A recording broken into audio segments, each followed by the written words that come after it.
Hi all, welcome back to channel. Today we will discuss difference between Unix and Linux. Unix is a computer operating system that was developed in early 1970s.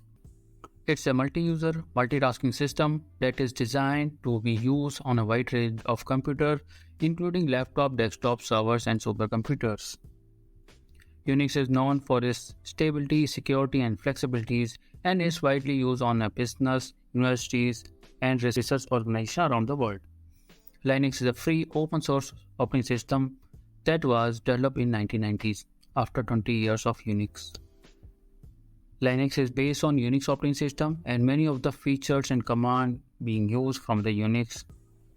However, Linux is typically less expensive to use Unix and it is often used on a server and other high performance computers because it's an open source and any modification anyone can do in a source code and distribute their own version of Linux.